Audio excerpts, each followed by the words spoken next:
நீதிமன்ற அவமதிப்பு வழக்கில் சென்னை மாநகராட்சி ஆணையருக்கு 1 லட்சம் ரூபாய் அபராதம் விதிக்கப்பட்டிருக்கிறது. இது குறித்தான அண்மை செய்தியை பார்த்து வருகிறோம்.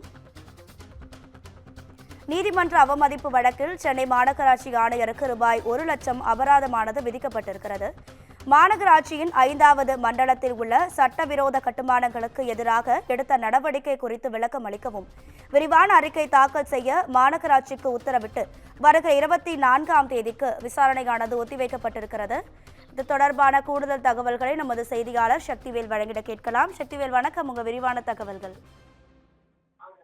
நிச்சயமாக வணக்கம் ராதிகா. சென்னை மாநகராட்சியின் 5வது மண்டலத்தில் உள்ள சட்டவிரோத கட்டுமானங்களுக்கு எதிராக எடுத்த நடவடிக்கைகள் குறித்து அறிக்கை தாக்கல் செய்ய உத்தரவிட கோரி சென்னையைச் சேர்ந்த வழக்கறிஞரும் முன்னாள் கவுன்சிலருமான ருக்மானந்தன் வழக்கு தொடர்ந்திருந்தார். இந்த வழக்கை விசாரித்த உயர்நீதிமன்றம் 5வது மண்டலமான ராயபுரத்தில் உள்ள விதிமீறல் கட்டிடங்கள் மீது நடவடிக்கை எடுக்க உத்தரவிட்டது.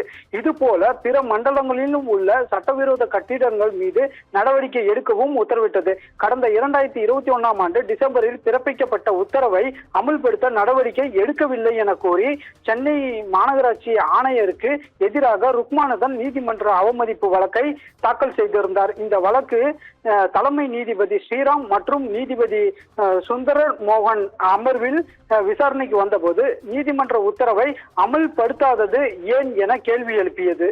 உத்தரவை அமல்படுத்தாததற்கு சென்னை மாநகராட்சி ஆணையருக்கு 1 லட்சம் ரூபாய் அபராதம் விதித்த நீதிபதிகள் இந்த தொகையை ஆணையரின் ஊதியத்தில் இருந்து பிடித்தம் செய்து அடையாறு புற்றுநோய் மருத்துவமனைக்கு வழங்க வேண்டும் எனவும் உத்தரவு பிறப்பித்தது.